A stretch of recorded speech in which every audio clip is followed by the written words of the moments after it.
Hello મિત્રો. તો મિત્રો આજે આપણે કંડક્ટરનું મોડલ પેપર નંબર 7 જોવાના છીએ.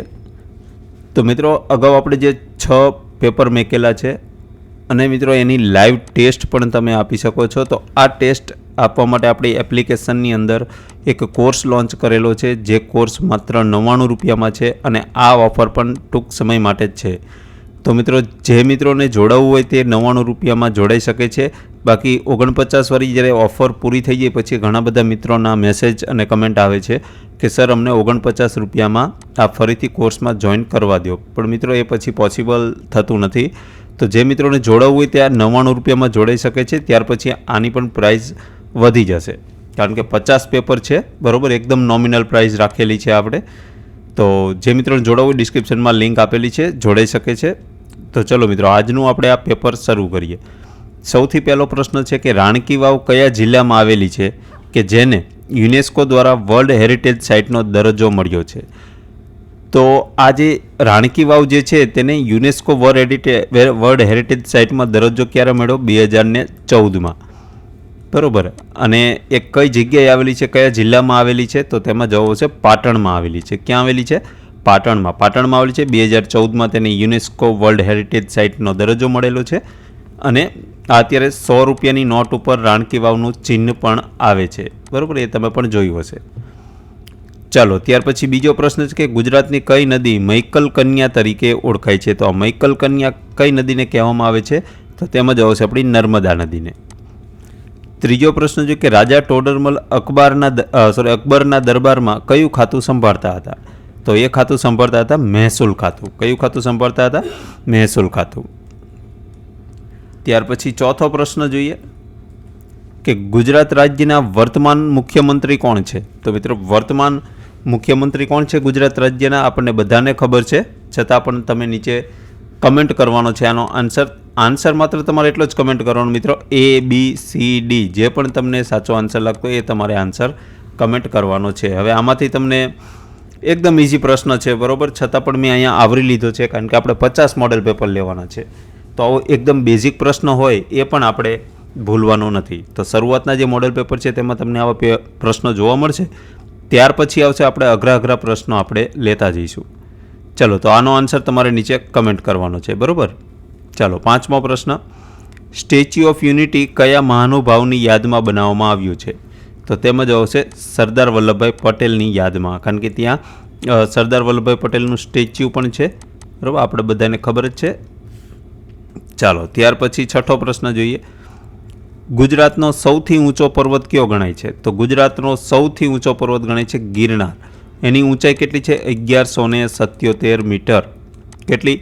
1177 મીટર તેની ઊંચાઈ છે. આ ગુજરાતનો સૌથી મોટો એટલે સૌથી ઊંચો પર્વત છે. તે પછી સાપુતારા ગિરિમથક કયા જિલ્લામાં આવેલું છે? તો સાપુતારા જે ગિરિમથક છે એ ગિરિમથક આવેલું છે ડાંગ જિલ્લામાં. ત્યાર પછી ગુજરાત રાજ્યમાં સરદાર સ્વરાજ આશ્રમ ક્યાં આવેલો છે? તો આ સરદાર સ્વરાજ આશ્રમ આવેલો છે બારડોલી ખાતે. ત્યાર પછી નવમો પ્રશ્ન જોઈએ કે નળ સરોવર પક્ષી અભયારણ્ય જે છે તે કયા જિલ્લાની સરહદ પર આવેલું છે? તો મિત્રો નળ સરોવર જે છે કોઈ એક જિલ્લાની સરહદ પર નહીં, તે 2 જિલ્લાની સરહદ ઉપર તે રહેલું છે. આ એક જિલ્લો હોય, આવી રીતે આમ બીજો જિલ્લો હોય, અને આવી રીતે નળ સરોવર આવેલું છે. તો અડધું નળ સરોવર અહીંયા છે, અડધું આ જિલ્લામાં છે. તો એ બંને જિલ્લા કયા આવશે? અમદાવાદ અને સુરેન્દ્રનગર. આ બંને જિલ્લામાં આવેલું છે આ નળ સરોવર.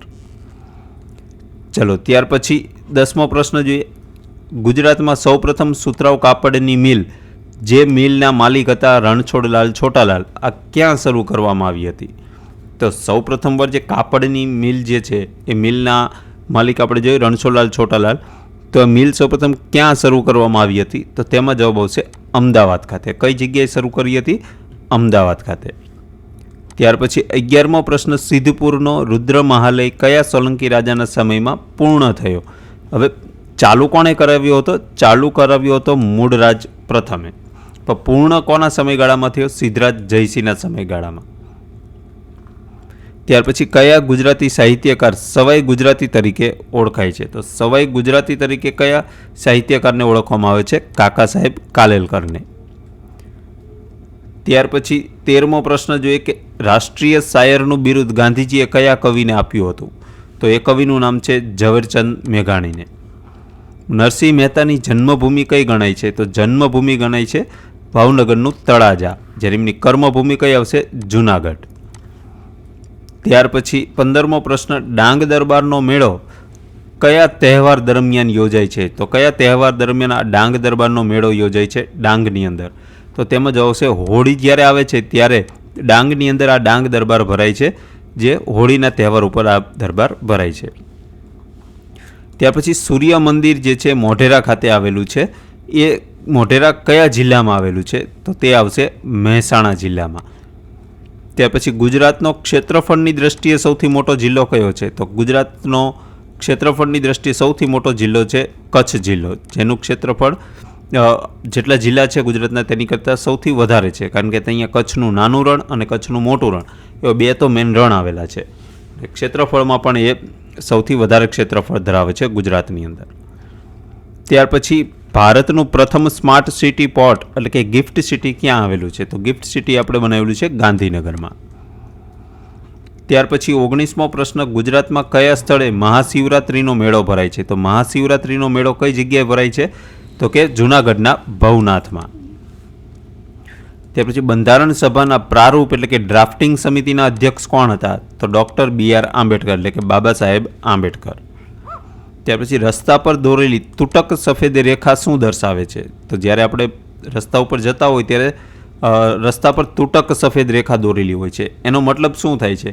તો એ જ દર્શાવે છે, એ કહેવા માગે છે કે વાહન ઓવરટેક કરી શકાય અને લેન બદલી શકાય છે. એટલે તૂટક રેખાઓ હોય એટલે તમારે જો સામેથી કોઈ વાહન ન આવતું હોય, જો તમે ઓવરટેક કરી શકતા હોય, આગળ તમારી વાહન આગળ જે જતું હોય એનું ઓવરટેક કરી શકતા હોય તો ઓવરટેક કરવાની પરમિશન આપે છે, અથવા તો લેન બદલાવાની પણ પરમિશન. એટલે કે લેન એટલે કે જે બાજુની જે લેન હોય, હવે 3 લેન હોય, 4 લેન હોય, એવા રોડ હોય છે ને 2 લેન 4 લેન વાળા, તો તમે લેન પણ ચેન્જ કરી શકો છો. ત્યાર પછી સ્ટોપનું ટ્રાફિક સિગ્નલ બોર્ડ જે હોય છે એ સામાન્ય રીતે કયા આકારનું હોય છે? તો એનો આકાર કેવો હોય છે? અષ્ટકોણ આકારનું હોય છે. ત્યાર પછી વાહન ચલાવતી વખતે સીટ બેલ્ટ પહેરવો શા માટે જરૂરી છે? તો વાહન ચલાવતી વખતે સીટ બેલ્ટ શેના માટે પહેરવો જોઈએ? તો કે પહેલું છે કે અકસ્માત સમયે ઈજાનું જોખમ ઘટાડવા માટે. બીજું છે કે અત્યારે તમે જે પણ ગાડી લો મિત્રો, તો ગાડીમાં 6 એરબેગ 4 એરબેગ એવા તમને એરબેગ જોવા મળે છે, પણ એરબેગ ક્યારે ખુલે છે? કે જ્યારે તમે સીટ બેલ્ટ પહેરેલો હોય તો જ એરબેગ ખુલે. બાકી જો તમે સીટ બેલ્ટ ન પહેરેલો હોય અને તમારી ગાડી કોઈ પણ સ્પીડે અથડાય તો એરબેગ ખુલતા નથી. એના માટે સીટ બેલ્ટ પહેરવો ખૂબ જ જરૂરી છે અને ફરજિયાત છે. ત્યાર પછી ઓવરટેકિંગ કરતી વખતે વાહનને કઈ બાજુથી ઓવરટેક કરવું જોઈએ? તો આપણે વાહનને કઈ બાજુથી ઓવરટેક, તમે હાઈવે ઉપર જતા હોય તો ઘણા બધા વાહનો ડાબી સાઈડથી પણ ઓવરટેક કરે છે, પણ આ કાયદાકીય રીતે યોગ્ય નથી. આગળના વાહનની જમણી સાઈડથી ઓવરટેક કરવો જોઈએ, બરાબર? આ કાયદેસર છે. ત્યાર પછી ટ્રાફિક લાઇટમાં પીળો પ્રકાશ શું સૂચવે? એટલે કે ટ્રાફિક લાઇટ હોય છે ને, એમાં કેટલા 3 પ્રકારની લાઇટ હોય છે. એક હોય છે લાલ, ત્યાર પછી વચ્ચે હોય છે પીળી અને નીચે હોય છે લીલી, બરાબર? આવી રીતે લાલ, પીળી અને લીલી આ 3 લાઇટો થાય છે. તો લાલનો મતલબ શું થાય છે? કે થોભો એટલે કે સ્ટોપ, ઊભું રહેવાનું કહે છે. લીલી એમ કહે જવાની પરવાનગી આપે છે, એટલે કે શું કહેવાય? ચાલુ એટલે કે જવાની પરવાનગી આપે લીલી, બરાબર? જવા માટે. અને પીળી શેના માટે છે? પીળી એના માટે છે કે વાહન ધીમું કરવું અથવા થોભવાની તૈયારી કરવી. એટલે જ્યારે સિગ્નલ બંધ થવાનું હોય ને એના થોડા ટાઈમ પહેલાં આ પીળી લાઇટ થાય છે. એટલે એનો મતલબ એવો છે કે હવે આ સિગ્નલ ટૂંક જ સમયમાં બંધ થવાનું છે, તો તમે જો પીળી લાઇટ જોવો છો તો તમે વાહનને ધીમે કરી દો અથવા તો તમે ત્યાં ઊભી રાખી દો, કારણ કે હવે અહીંયા પીળી પછી લાલ લાઇટ થવાની છે. તો આનો મતલબ આવો હોય છે. ત્યાર પછી 26મો પ્રશ્ન જોઈએ કે ઝીબ્રા ક્રોસિંગનો ઉપયોગ કોના માટે થાય છે? તો ઝીબ્રા ક્રોસિંગનો ઉપયોગ કોણ કરે છે? તો કે જે પગપાળા મુસાફરો હોય છે એમને જો રસ્તો ઓળંગવો હોય તો એમના માટે આ ઝીબ્રા ક્રોસિંગ બનાવવામાં આવેલું છે. એટલે કે વાહન અહીંયા બધા વાહન અહીંયા ઊભા રહી છે, બરાબર? આને અહીંયા ઝીબ્રા ક્રોસિંગ કરીને લાઈન દોરેલી હોય છે, ઝીબ્રા ક્રોસિંગ. તો આ રસ્તેથી આ રસ્તા તરફ કોઈને જવું હોય તો અહીંથી આ ઝીબ્રા ક્રોસિંગ ઉપર થઈને તે રસ્તો પસાર કરી શકે છે. ત્યાર પછી ડ્રાઇવિંગ કરતી વખતે કયા પ્રકારના ફૂટવેર એટલે કે બૂટ અથવા તો ચંપલ વધુ સુરક્ષિત માનવામાં આવે છે? તો તમે જો ડ્રાઇવિંગ કરતા હોય ને તો એના માટે યોગ્ય બૂટ એટલે કે ડ્રાઇવિંગ બૂટ હોય છે, બાઇક માટે આવે છે એવા ડ્રાઇવિંગ બૂટ પહેરી શકો. અથવા તો તમારા પગરખા જે છે તે વધારે પકડવાળા હોય, આમ પકડવાળા હોય, પગમાં તમારે આમ પકડી રાખે એવા હોય, એવા તમારે ડ્રાઇવિંગ કરતી વખતે પગરખા પહેરવા જોઈએ. ત્યાર પછી વાહનની પાછળ આવતા વાહનોને જોવા માટે કયા મિરરનો ઉપયોગ થાય છે, એટલે કે કયા અરીસાનો ઉપયોગ થાય છે? તો એ અરીસાને કહેવામાં આવે છે રિયર વ્યૂ મિરર. શું કહેવામાં આવે છે? એ રિયર વ્યૂ મિરર. અને તે કેવો અરીસો હોય છે? બહિર્ગોળ અરીસો હોય છે. કેવો અરીસો હોય છે? બહિર્ગોળ અરીસો, અને જેને કહેવામાં આવે છે રિયર વ્યૂ મિરર. ચલો, ત્યાર પછી હોસ્પિટલ કે શાળા નજીક નો હોર્ન વિસ્તાર હોય છે, તો આવું શા માટે રાખવામાં આવે છે? તો કે હોસ્પિટલ અથવા તો શાળામાં છોકરાઓ ભણતા હોય છે, હોસ્પિટલમાં દર્દીઓ બીમાર હોય છે અને સૂતા હોય છે, તો એમને ડિસ્ટર્બ ન થાય, એટલે કે શાંતિ જળવાઈ રહે એના માટે ત્યાં નો હોર્ન વિસ્તાર જાહેર કરવામાં આવે છે. અને બીજું એ છે કે ત્યાં અવાજનું પ્રદૂષણ પણ ઘટે છે, એટલે કે અવાજનું પ્રદૂષણ પણ ન થાય. આ બંને માટે આ નો હોર્ન વિસ્તાર જાહેર કરવામાં આવે છે. એમાં ખાસ કરીને હોસ્પિટલ અને શાળા જે હોય છે એની નજીક નો હોર્ન વિસ્તારને રાખવામાં આવે છે. ત્યાર પછી વાહનમાં એરબેગ કયા કિસ્સામાં રક્ષણ પૂરું પાડે છે? તો ગંભીર અકસ્માત કે અથડામણ થાય તમારી ગાડીનું, તો એરબેગ ખુલી જાય તો આપણને ગંભીર નુકસાનથી અટકાવી શકાય છે. પરંતુ મેં કીધું એમ એના માટે તમારે સીટ બેલ્ટ પહેરવો ફરજિયાત છે. સીટ બેલ્ટ પહેરેલો હશે તો જ એરબેગ ખુલે, નહીંતર ખુલે નહીં. ચાલો, ત્યાર પછી ગુજરાતી સેક્શન ગણેશ શબ્દની સાચી સંધિ છોડો. તો ગણેશ શબ્દની સાચી સંધિ છોડીએ તો સાચો જવાબ કયો આવશે? ઓપ્શન બી, ગણ વત્તા ઈસ. આ તેની સાચી જે સંધિ છે, જોડણીની સંધિ છે એની આવશે ઓપ્શન બી. ચાલો, ત્યાર પછી 32મો પ્રશ્ન, જેની કોઈ ઉપમા ન આપી શકાય તેવું, કે જેની ઉપમા ન આપી શકાય તો તેને એક શબ્દમાં શું તેને કહેવામાં આવે છે? અનુપમ કહેવામાં આવે છે. શું કહેવામાં આવે છે? અનુપમ. ત્યાર પછી દિન રાત શબ્દમાં કયો સમાસ આવે છે? તો દિન અને રાત. શું કહેવામાં આવે છે? દિન અને રાત. તો આમાં કયો સમાસ આવશે? દ્વંદ્વ સમાસ, કારણ કે અની પ્રત્યેથી તે બંને શબ્દો છૂટા પડે છે, એટલા માટે કયો અને પ્રત્યય દ્વારા કયો આવે? દ્વંદ્વ સમાસ. ત્યાર પછી 34મો પ્રશ્ન જોઈએ કે નીચેનામાંથી સૂર્યનો સમાનાર્થી શબ્દ કયો નથી? તો સૂર્યનો સમાનાર્થી જો ભાસ્કર, આદિત્ય અને રવિ સૂર્યના સમાનાર્થી છે. સોમ જે છે એ ચંદ્રનો સમાનાર્થી છે, બરાબર, એટલે સૂર્યનો નથી, એટલે ઓપ્શન એ સાચો જવાબ આવશે. ત્યાર પછી 35મો પ્રશ્ન, સાચી જોડણી દર્શાવતો વિકલ્પ શોધો. તો ઉજ્જવલ શબ્દની સાચી જોડણી કઈ આવશે? તો આમાં ઉજ્જવલ શબ્દ જે આપેલો છે એની સાચી જોડણી આપેલી છે ઓપ્શન ડીમાં. પછી જ અડધો, પછી જ આખો અને વલ, એટલે આ જોડણી સાચી છે. ત્યાં રમેશથી સફરજન ખવાયું, આ વાક્યનો પ્રકાર કેવો છે? તો રમેશથી સફરજન ખવાયું એટલે આ કયું છે? કર્મણી વાક્ય છે. ત્યાર પછી આકાશ પાતાળ એક કરવા, આ રૂઢિપ્રયોગનો અર્થ શું છે? તો કે ખૂબ જ સખત પ્રયત્ન કરવો, જેને આપણે રૂઢિપ્રયોગ વાપરીએ ને કે આકાશ પાતાળ એક કરી નાખ્યા તેને આ કામ કરવા માટે, એટલે કે એ કામ કરવા માટે તેને ખૂબ અને સતત પ્રયત્ન કર્યા. તો આપણે પણ કંડક્ટરની પરીક્ષા પાસ કરવા માટે શું કરવાનું છે? આકાશ પાતાળ એક કરવાના છે. ચાલો, ત્યાર પછી જેવું વાવશો તેવું લણશો, આ વાક્યમાં જેવું તેવું કયા પ્રકારના સર્વનામ છે? તો આ જેવું તેવું જે છે તે કયા પ્રકારના સર્વનામ છે? સાપેક્ષ સર્વનામ. કેવા સર્વનામ કહેવાય? સાપેક્ષ. ત્યાર પછી ગંગા શબ્દ કઈ સંજ્ઞા દર્શાવે છે? તો ગંગા શબ્દ જે છે તે કેવા પ્રકારની સંજ્ઞા છે? વ્યક્તિવાચક સંજ્ઞા છે. કઈ સંજ્ઞા છે? વ્યક્તિવાચક.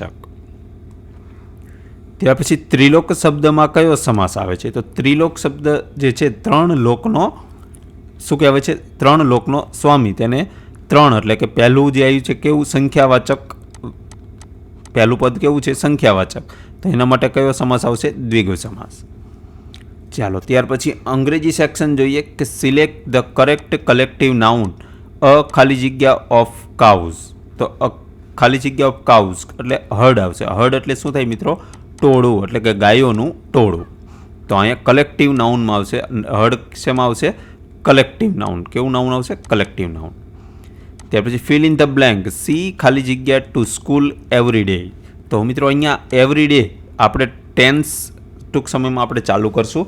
તમને બહુ જ ડિટેલમાં ઇંગ્લિશના દરેક ટોપિક હું તમને આપણે લેક્ચર સિરીઝ ચાલુ કરવાની છે, એનું પ્લાનિંગ ચાલી રહ્યું છે.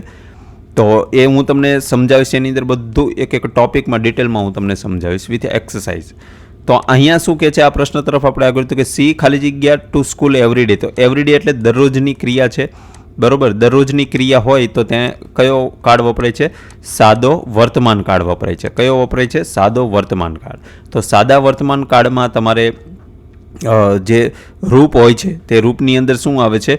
ડુ અથવા ડઝ આવે છે, બરોબર. પણ જ્યારે નકાર વાક્ય હોય, પ્રશ્નાર્થ વાક્ય હોય ત્યારે આ બંને અલગ પડે છે. બાકી એસ ઈએસ વાળા રૂપો વપરાય છે. તો સી ત્રીજો પુરુષ એકવચન છે તો એ ક્રિયાપદની પાછળ ઈએસ લાગે છે, તો ગોની પાછળ ઈએસ લાગ્યો એટલે આ જવાબ સાચો ઓપ્શન બી બનશે. હવે આના ઘણા બધા નિયમો છે. નિયમો શું છે? એકદમ ઇઝી છે. હું તમને એ લેક્ચરમાં હું તમને સમજાવીશ. ચલો, fill in the blank with correct article. તો આર્ટિકલ કહે છે કે ધીસ ઇઝ ખાલી જગ્યા best book I have ever read. તો મિત્રો આપણે એક લેક્ચર મૂકેલો છે આર્ટિકલનો, એની અંદર મેં કીધેલું છે કે જ્યારે પણ અહીંયા તુલનાત્મક આવે, તુલનાત્મક શબ્દ આવે તો એની આગળ આર્ટિકલ કયો આવશે? ધ આર્ટિકલ આવે છે. એટલે ઓપ્શન સી આવશે કે ધીસ ઇઝ ધ બેસ્ટ, બરોબર. એ તુલના કે બેસ્ટ એટલે કે સૌથી શ્રેષ્ઠ, એટલે બેસ્ટ એટલે શું થાય? શ્રેષ્ઠ.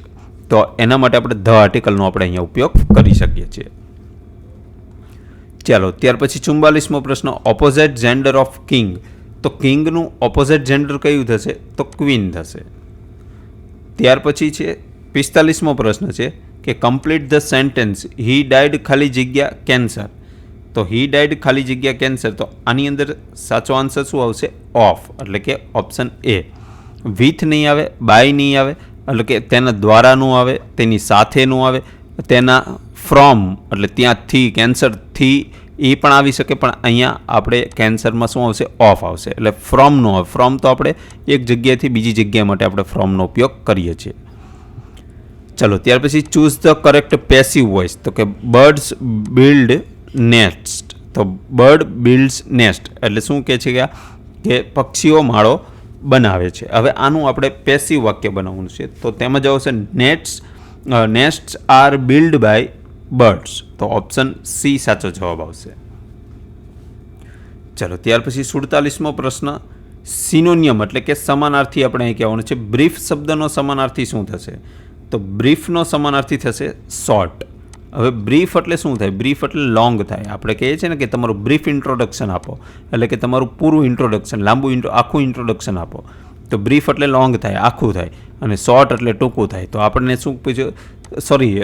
શોર્ટ જ આવશે મિત્રો અહીંયા. મિત્રો આપણે ભૂલ થઈ ગયા. બ્રીફ એટલે ટૂંકું આવશે, લોંગ નહીં આવે મિત્રો. અહીંયા બ્રીફ ઇન્ટ્રોડક્શન કહે ને કે ટૂંકું ઇન્ટ્રોડક્શન આપો, બરાબર. તો અહીંયા એનો સમાનાર્થી પણ શોર્ટ જ થશે, બરાબર. અહીંયા આપણે ભૂલ થઈ જાય કે બ્રીફ એટલે લાંબુ નહીં થાય મિત્રો, ટૂંકું, બરાબર.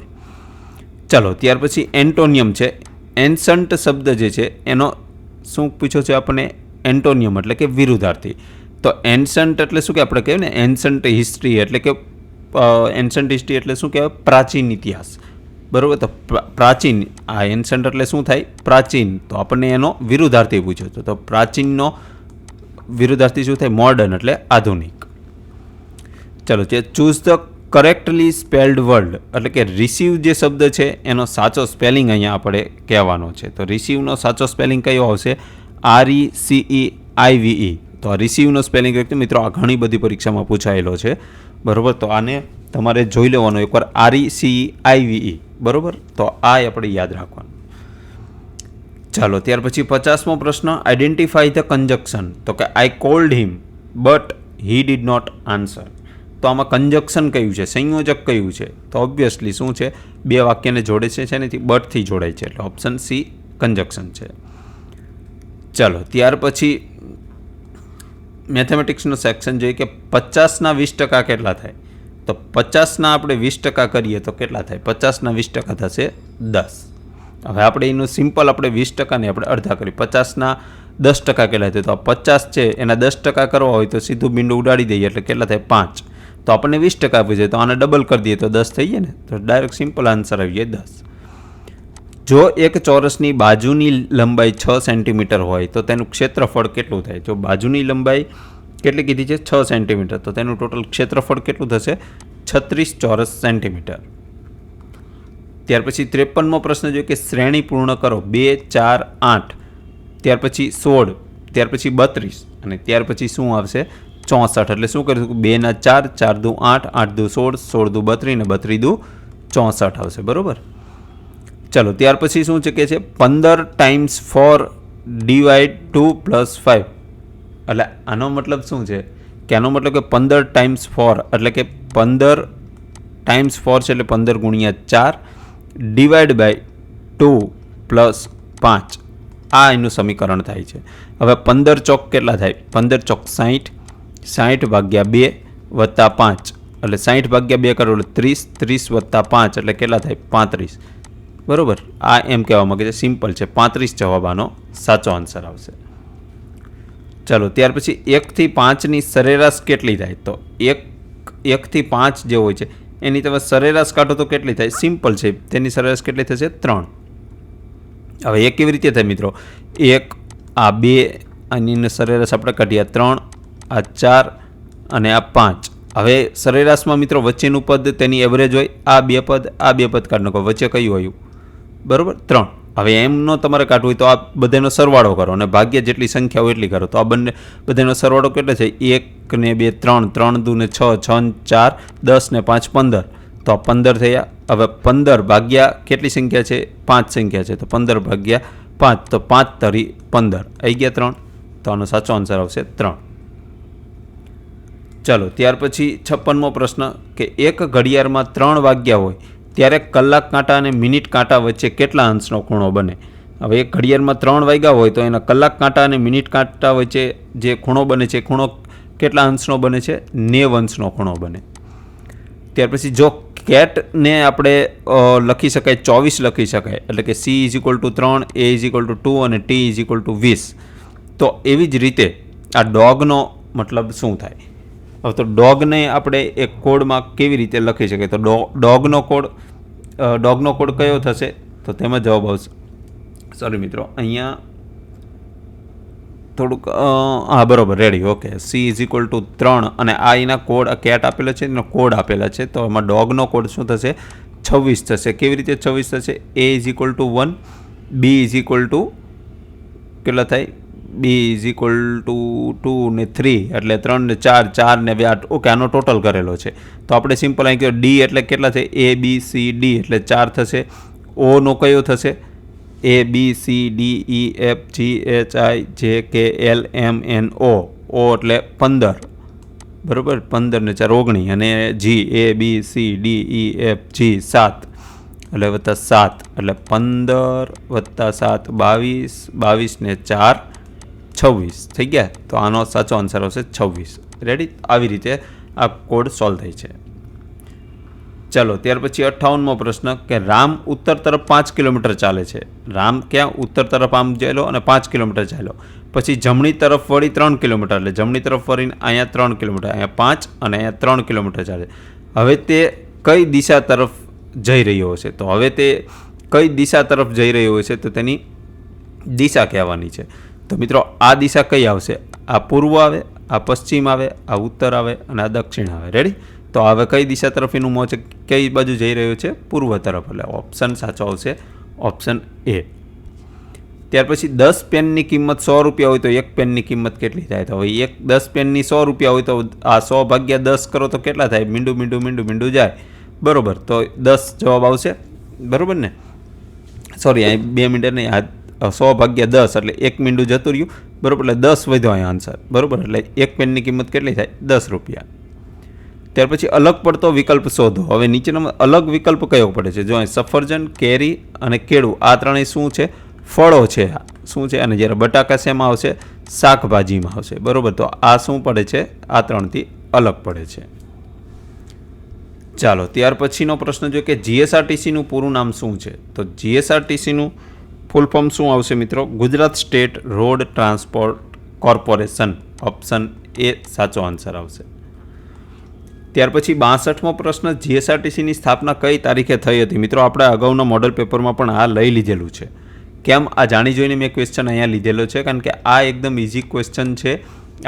આવા ક્વેશ્ચન પણ તમને જો રહી જાય, બરાબર. આપણે 50 મોડલ પેપર લેવાના, 5000 પ્રશ્નો થશે. તો આપણે રિપીટેશન પ્રશ્ન અમુક જે ઇમ્પોર્ટન્ટ હશે તેને જ રિપીટ કરશું. તો આનો આન્સર તમારે નીચે કમેન્ટ કરવાનો છે. જો તમે ટેસ્ટ આપતા હશો રેગ્યુલર, અને જો આ રેગ્યુલર તમે વિડીયો સોલ્યુશન જોતા હશો અથવા તો જે હું આન્સર કી અપલોડ કરું છું. આપણે જે મિત્રો કોર્સ લીધેલો છે તેમને એની અંદર આન્સર કી પણ મળે છે. જો આન્સર કી તમે વ્યવસ્થિત રીતે તૈયાર કરતા હશો તો તમને આવા બધા ઇઝી પ્રશ્નો વારંવાર તમારી સામે આવશે તો તમને યાદ પણ રહી જશે. તો આનો આન્સર તમારે નીચે કમેન્ટ કરવાનો છે. ચલો, જીએસઆરટીસીનું વડું મથક કઈ જગ્યાએ આવેલું છે? તો એ આવેલું છે અમદાવાદ ખાતે. અમદાવાદ કઈ જગ્યાએ? રાણી પાસે. ક્યાં આવેલું છે? રાણી ખાતે. ત્યાર પછી મુસાફર પાસેથી ટિકિટ ભાડું વસૂલી ટિકિટ આપવાની પ્રાથમિક જવાબદારી કોની છે? એટલે કે કોઈ મુસાફર પાસેથી ટિકિટ ભાડું વસૂલ કરવું અથવા તો તેને નવી ટિકિટ આપવી, આ સંપૂર્ણ જવાબદારી કોની? ડ્રાઈવરની હોય છે? નહીં. એના માટે જ આપણે ભરતી કરે છે ને આ કંડક્ટરની. તો આ જવાબદારી કોની હોય છે? આપણી કંડક્ટરની હોય છે.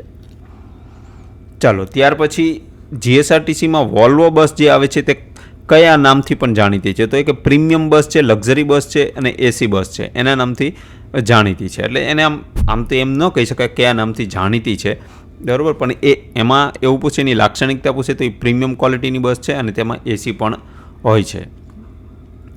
ચાલો, ત્યાર પછી 66 જીએસઆરટીસી બસમાં મુસાફર પોતાનો સામાન ક્યાં રાખી શકે? તો ડ્રાઈવરની કેબિનમાં ન રાખી શકે, દરવાજા પાસે તો બિલકુલ ન રાખી શકે, કંડક્ટરની સીટ પાસે રાખી ન શકાય, આપણે બધા મેકતા હોઈએ છીએ પણ રાખી ન શકાય. એના માટે શું હોય છે? એક લગેજ બોક્સ હોય છે, અથવા તો છત પર અથવા તો તમારે પોતાની સીટ નીચે. જો સીટ નીચે જો સમય એવો લગેજ હોય તો ત્યાં મૂકી શકો. જો બહુ વધારે હોય તો લગેજ બોક્સમાં મૂકી શકો છો, અને એથી જો વધારે હોય ન સમય તો છત ઉપર પણ રાખવાની વ્યવસ્થા હોય છે. ચાલો, ત્યાર પછી 5 વર્ષથી ઓછી ઉંમરના બાળકની બસ મુસાફરી માટે કેટલું ભાડું આકારવામાં આવેલું છે? તો તેમાં જશે મફત. 5 વર્ષથી નીચેના બાળકોને ટિકિટ લેવાની હોતી નથી. 5 થી 12 વર્ષ હોય, 5 થી 12 વર્ષ તો એને અડધી ટિકિટ આવશે, અને 12 વર્ષ પછી તેમને આખી ટિકિટ લેવાની રહેશે. ત્યાર પછી જીએસઆરટીસી બસમાં દિવ્યાંગ મુસાફરો માટે શું સુવિધા હોય છે? કે 16, 17 અને 18. આ શું છે કહું તમને. સરકારી નિયમ મુજબ ભાડામાં રાહત અને અનામત બેઠકો હોય છે. તો અનામત બેઠકો કઈ હોય છે? આ 16, 17 અને 18. આ 3 સીટો દિવ્યાંગો માટે રિઝર્વ હોય છે. અને ભાડામાં રાહત એટલે સમાજ સુરક્ષા ખાતેથી દિવ્યાંગોને મફત મુસાફરી બસ પાસ યોજના અંતર્ગત બસ પાસ પણ કાઢી આપવામાં આવે છે. ત્યાર પછી મુસાફર બસમાં સામાન ભૂલી જાય ત્યારે કંડક્ટરે તે સામાન ક્યાં જમા કરાવવો પડે? તો તેમાં જો કે ડેપોના જે એક લોસ્ટ એન્ડ ફાઉન્ડ વિભાગ હોય છે, ડેપોની અંદર શું હોય છે? લોસ્ટ એન્ડ ફાઉન્ડ એક વિભાગ હોય. આ વિભાગની અંદર કંડક્ટર એ સામાન જમા કરાવી દે. જ્યારે પણ તમારે જો માન લો કે તમારો સામાન ભૂલી ગયા હોય તો તમે ડેપોમાં કમ્પ્લેન કરો કે ભાઈ મારો આ સામાન હું આ રૂટની બસમાં મુસાફરી કરતો હતો અને બસમાં ભૂલી ગયો છું. તો એ લોસ્ટ એન્ડ ફાઉન્ડ ડિપાર્ટમેન્ટમાં જાણ કરશે કે ભાઈ આ નામનું લગેજ જે છે તે મુસાફર ભૂલી ગયા છે, તો અહીંયા અવેલેબલ હોય તો તમારે એને ઓળખીને તમને ત્યાંથી રિટર્ન કરી આપે છે. ત્યાર પછી મિત્રો ઈટીએમ મશીનનું પૂરું નામ શું છે? તો તેમાં જશે ઇલેક્ટ્રોનિક ટિકિટિંગ મશીન. જે કંડક્ટર પાસે જોઈએ છે ને ટિકિટ ફાડે છે એને ઈટીએમ કહેવામાં આવે છે. ચાલો, ત્યાર પછી મોટર વાહન અધિનિયમ એટલે કે મોટર વ્હીકલ એક્ટ મુજબ ડ્રાઇવિંગ લાયસન્સ મેળવવાની લઘુત્તમ વય મર્યાદા એટલે કે સામાન્ય વાહન માટે કેટલી છે? બરાબર, દરેક વાહન માટે અલગ અલગ છે, પણ મિનિમમ સામાન્ય વાહન માટે તેની લઘુત્તમ વય મર્યાદા કેટલી હોય છે? તો તેમાં જ આવશે 18 વર્ષની હોય છે. 18 વર્ષ નીચે કોઈ પણ વાહનનું ડ્રાઇવિંગ લાયસન્સ નીકળી શકે નહીં. ત્યાર પછી કંડક્ટર બેઝ મેળવવા માટે કયું સર્ટિફિકેટ અનિવાર્ય છે? જો કંડક્ટરનો તમારે બેઝ મેળવવો હોય તો એના માટે કયું સર્ટિફિકેટ અનિવાર્ય છે? તો આપણે આ કંડક્ટરનો બેઝ તમારી પાસે ન હોય તો આ વખતે જ એવું કરેલું છે કે કંડક્ટર બેઝ ન હોય એ પણ ફોર્મ ભરાઈ શકે. એટલા માટે તો 5,70,000 સમથિંગ કંઈક ફોર્મ ભરાણા છે. નહીં તો પહેલાં કેવું હતું કે જેની પાસે કંડક્ટર બેઝ હોય એ લોકો જ આ કંડક્ટરની ભરતીમાં ફોર્મ ભરી શકે. પરંતુ તમે અત્યારે ભરી શકો છો, પણ તમારે પછીથી તમારે કઢાવવું તો પડશે જ, બરાબર. તો તેના માટે એક સર્ટિફિકેટ અનિવાર્ય હોય છે. એ સર્ટિફિકેટ કયું હોય છે? તો કે એમાં આવશે ફર્સ્ટ એડ સર્ટિફિકેટ હોય. એ તમારે સૌથી પહેલાં મેડિકલ ઓફિસર પાસેથી કઢાવવું પડે. ત્યાર પછી એના આધારે તમને કંડક્ટર બેઝ નીકળે છે. ત્યાર પછી અકસ્માત સમયે દર્દીનું અતિશય રક્તસ્રાવ થતો હોય તો પ્રાથમિક સારવાર માટે સૌ પ્રથમ શું કરવું જોઈએ?